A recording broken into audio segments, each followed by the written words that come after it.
بسم اللہ الرحمن الرحیم۔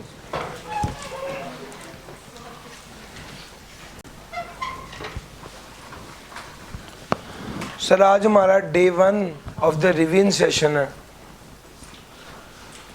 میں نے اس ریویژن سیشن کو اس طرح سے پلان کیا ہے کہ ہم میکسیمم ہر روز ایک دن میں ہر ایک دن کم سے کم ایسا ضرور ہو کہ اس میں 10 سے 1 مارکس کے پیپر 10 مارکس کم سے کم آپ کے کور ہو رہے ہوں کہ ہر دن آپ کے لیے امپورٹنٹ ہو، کم سے کم 10 کہہ رہا ہوں۔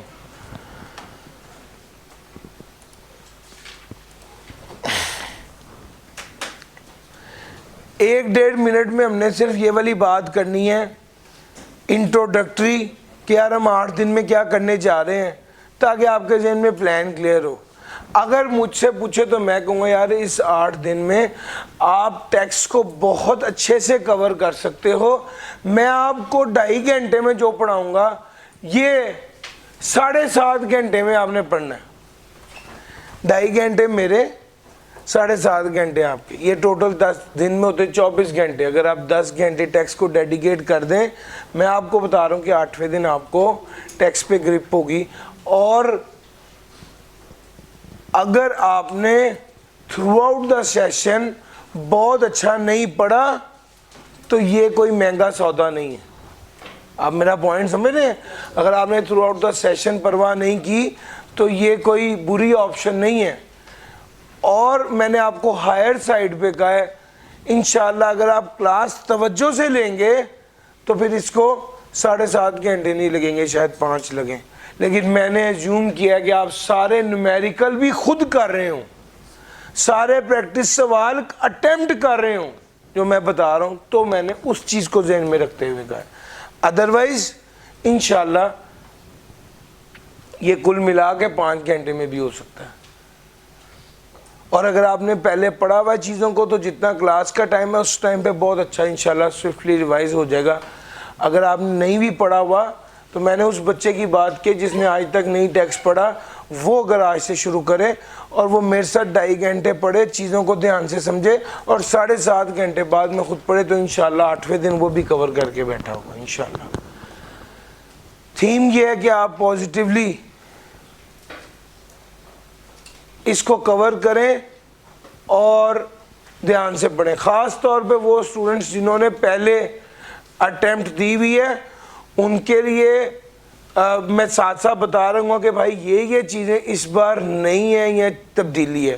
مجھے بہت سے بچوں نے کہا، میسیج بھی کیا کہ سر آپ کی کتاب بھی آ رہی ہے اور آپ کا سب کچھ ہے تو ایک ویڈیو بھی بنا دیں، کیا کیا چینجز ہیں۔ چینجز بہت زیادہ تھی، اس وجہ سے وہ ایک ویڈیو کا کام نہیں تھا، بٹ اس سیشن میں جب کہ میں سب کچھ پڑھا رہا ہوں تو انشاءاللہ چینجز بھی کور کر رہا ہوں گا۔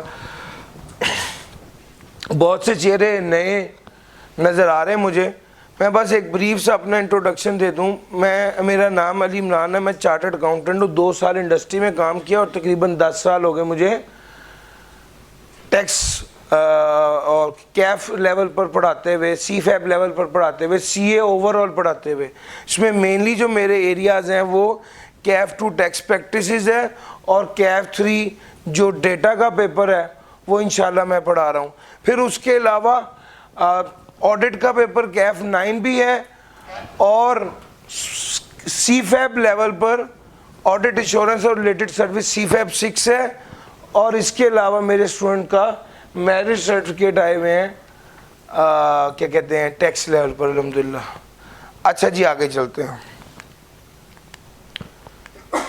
تقریباً پچھلے 4 سال سے کنزیکٹیو میں آئی کیپ میں یہ ریویژن سیشن کر رہا تھا اور انشاءاللہ اسی ڈیڈیکیشن کے ساتھ جس کے ساتھ میں آئی کیپ میں یہ سیشن کر رہا تھا یہاں بھی کر رہا ہوں گا، تو ڈیڈیکیشن میں اور انشاءاللہ ایفرٹ میں فرق نہیں ہوگا، اللہ نے چاہا تو۔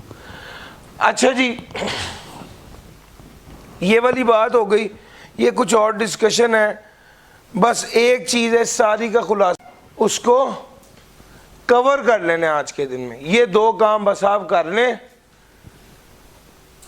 آپ یہ والے کام کر لیں، باقی جو پرابلم آئے میں ابھی تھوڑی دیر میں آپ کے ساتھ واٹس ایپ نمبر بھی شیئر کر دوں گا، جو بچے پڑھتے ہیں انہیں تو پتہ ہے، آپ نے واٹس ایپ کر دینا، انشاءاللہ ہم اس کو ایڈریس کر دیں گے۔ لیکن یہ واٹس ایپ تب ہوتا ہے جب آپ میرے پڑھائی ہوئی بات کو خود گھر جا کے پڑھے اور اس میں کوئی پرابلم نکلے. ٹھیک ہو گیا؟ تو وہ آپ کا پڑھنا جو ہے اس میں کی رول پلے کرے گا. آپ کے اینڈ پر جو ہے نا وہ چیز بہت ضروری ہے. اچھا یہ ریویژن کا پلان ہے اور میکسیمم جگہوں پر شیئر ہو چکا ہوا ہے, آپ لوگوں نے بھی سنا دیکھا ہوگا. بہرحال پوائنٹ وہی ہے کہ ہر روز ایک میجر چنک ہے جو کور ہو رہا ہوگا. ہر روز ایک میجر چنک ہے جو کور ہو رہا ہوگا. میں اس کو ایوریج یہ دیتا ہوں کہ تقریباً ہر روز 10 مارکس کا. ظاہری بات ہے جب آپ انکم ٹیکس نومیریکل کر رہے ہوں گے تو یہ مور دین 10 مارکس ہیں. اور سیلز ٹیکس نومیریکل کر رہے ہوں گے تو یہ مور دین 10 مارکس ہیں, لیکن اوور آل 10. اور جب آپ سب کچھ کر چکے ہوں گے, وہ بچے جنہوں نے کلاسز لی ہیں ریگولر, ان کو اس سیشن کی کیا ضرورت ہے؟ اچھا ہوتا یہ ہے کہ جب آپ تھوڑا تھوڑا پڑھ رہے ہوتے ہیں نا تو بات اور ہوتی ہے. پھر اب آپ نے ایک اوور آل جو سارا پڑھا ہے اس کے ہولسٹک امیج کیا اوور آل ٹیکسٹ کا آنا چاہیے. پیپر آپ نے پورا حل کرنا ہے, پیپر آپ نے کسی پارٹ میں حل نہیں کرنا. صرف سیلز ٹیکس کا پیپر علیحدہ نہیں ہونا, ریٹرن اسسمنٹ اپیل کا پیپر تو علیحدہ نہیں نہ آنا, وہ سب سارا پیپر اوور آل پیپر کو کیسے ہینڈل کرنا ہے اس کو یہ ان 8 دنوں میں نے سکھانا ہے. اور 9ویں دن انشاءاللہ 2 پاس پیپر کرا کر یہ بات بتاؤں گا کہ یار آپ اس لیول پر کھڑے ہو, اور انشاءاللہ جو بچہ یہاں تک میرے ساتھ چل گیا وہ انشاءاللہ پیپر نکال جائے گا اس پر اللہ نے چاہا. یہ جناب ایک پلان ہے. اور آپ دیکھیے میں نے 2 دن میں ہیڈز آف انکم پلان کیے ہیں. آج کا دن بیسیکلی ٹیکس اور انٹروڈکشن ٹو انکم ٹیکس کے حوالے سے ہے. پھر اس کے بعد ایک دن لاسز, ٹیکس کریڈٹس, اے او پی, فورن سورس انکم والا ایریا ہے. پھر اس کے بعد انکم ٹیکس نومیریکل ہے. پھر ایک دن ریٹرن اسسمنٹ تھیوری کے لیے ایک دن رکھا, اور پھر سیلز ٹیکس کے نومیریکل کے لیے ایک دن رکھا, اور پھر فل پاس پر practice of autumn and spring 2024 ہے انشاءاللہ. لو سر اس کو چلتے ہیں لے کے, اور یہاں سے بات ہونے لگی کہ آپ کو یہ والی چیز میں کلاس کے پہلے دن, جب سب سے پہلا دن ہوتا ہے کلاس کا, تو میں یہ والی شیٹ شیئر کرتا ہوں کہ آپ لوگوں کو اندازہ ہو جائے کہ بھائی کیا چلا. اور اس وقت میں کہتا ہوں کہ یار جب کوئی چیپٹر کرنے لگے تو اس شیٹ کو دیکھنا تاکہ آپ کو پتہ چلے کہ کون سا چیپٹر کتنا امپورٹنٹ ہے. خیر وہ تو نہ ہو سکا, اب دیکھ لیں, زندگی کا کوئی پتہ نہیں ہے. ٹھیک ہے سر جی, یہ پچھلی 6 اٹیمپٹس کی پاس پیپر انالیسس ہے کہ کس چیپٹر میں سے کون سا سوال آ رہا ہے. پچھلی 6 اٹیمپٹس کا انالیسس ہے کس چیپٹر میں سے کون سا سوال آ رہا ہے. اس نے بڑی ڈیٹیل میں سارا بتایا ہے. اور اوور آل ایک میجر اسیسمنٹ یہ ہے, ہم نے یہ دیکھنا ہے کہ یار اب کون سا ایریا کروشل ہے جس کو کور کیا جائے.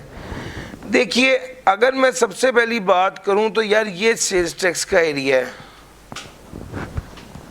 ادھر ادھر کی باتیں سننا اور ایکچول فیکٹس پہ بات کرنا فرق ہے. میں آپ کو اندازے سے نہیں بتا رہا یار سیلز ٹیکس کرنا وہ بہت ضروری ہے. آپ کے سامنے پچھلی 5-6 اٹیمپٹس کی ڈیٹیل آ رہی ہے. اب آپ خود دیکھ سکتے ہیں کہ پچھلی اٹیمپٹ میں یہ 25 مارکس کا آیا, اس سے پہلے یہ 30 مارکس کا آیا, اس سے پہلے یہ 28 مارکس کا آیا. یہ امپورٹنٹ ایریا 2 چیزوں سے ہے. ایک تو یہ 3 چیپٹرز ہیں جس میں سے اتنی زیادہ ویٹیج آ رہی. دوسرا, اگر ان 3 چیپٹرز کو آپ بہت اچھا تیار کر لیں تو میں ہمیشہ کہتا ہوں کہ یہ 50% پاس آپ اس سے ہو سکتے ہیں, کیونکہ آپ نے سیلز ٹیکس کو بہت اچھا تیار کرنا ہے اور اس سے 50% پاس ہونا ہے. یہ ہمارا سب سے پہلا سٹیپ ہوتا ہے. پھر اس کے بعد دوسرے نمبر پہ اگر آپ دیکھیں تو یہ ہیڈز آف انکم جس کے اندر انکم ٹیکس نومیریکل شامل ہے, یہ میجر پارٹ پلے کر رہا ہے 45%. اس میں salary, property, business, capital gain, other source اور نومیریکل شامل ہے. تو مور لیس 45% صرف اس ہیڈ آف انکم میں سے آنا، جو انشاءاللہ سیکنڈ اور تھرڈ ڈے میں پلان کیے ہوئے ہیں. اس کے بعد تیسرے نمبر پہ ایک وہ ایریا، وہ والی چیز بھی نوٹ کیجئے جو ہر بار ہی آ رہا ہے. یہ سر اس کا مطلب ہے کہ یہ اس میں سے اس بار بھی آئے گا، اس میں تو کوئی پریشانی والی بات نہیں ہے نا. ریٹرن اسیسمنٹ اپیل ہر بار آ رہا ہے، اس بار بھی آئے گا، نظر آ رہا ہے. پھر انکم ٹیکس اور یہ انکم ٹیکس نومیریکل آنا ہی آنا ہے، سیلز ٹیکس نومیریکل آنا ہی آنا ہے. یہ وہ چیزیں جو کنفرم ہر بار آ رہی ہیں اور آنا ہی ہے انہوں نے اس بار. میجر سب سے پہلا پوائنٹ ہے سیلز ٹیکس. دوسرے نمبر پہ heads of income. Sales tax 25 سے 30 مارکس کے، heads of income 45 marks approximately. تو یہاں پر ہی آپ کا 70% سلیبس اوور ہو جاتا ہے. یہ دو ایریاز ہیں. چیپٹر 1 2 3 میں سے 5 سے 10 مارکس کا آتا ہے. ویسے پچھلی 2 3 اٹیمپٹ سے دیکھ لیں 8 مارکس کا آ رہا ہے. Return assessment appeal on average 10 marks کا آتا ہے. پچھلی بار 11 کا آیا، اس سے پچھلی بار 10 کا آیا، اس سے پچھلی بار 8 کا آیا، اس سے پچھلی بار 17 مارکس کا آیا. یہ جو اٹیمپٹ تھی، چونکہ بچوں نے اس ایریا پہ اتنی محنت نہیں کی ہوتی، اکثر بچے یہاں پر ضرور مار کھا رہے ہوتے ہیں ریٹرن اسیسمنٹ اپیل میں. انشاءاللہ اس دن جس دن یہ پڑھاؤں گا آپ کو اس کے شارٹ کٹس بتاؤں گا کہ کس طرح اس کو کور کرنا ہے اور اس میں سے مارکس سیکیور کرنے ہیں. تو سر یہ ایک اوورال پلان کے بعد ہمارا ایک پاس پیپر انالیسز ہے. اس کا سر اگر ایک پرنٹ آپ لے ہیں تو ان سارے بچوں کے پاس ریکارڈ میں یہ رہ جائے گا.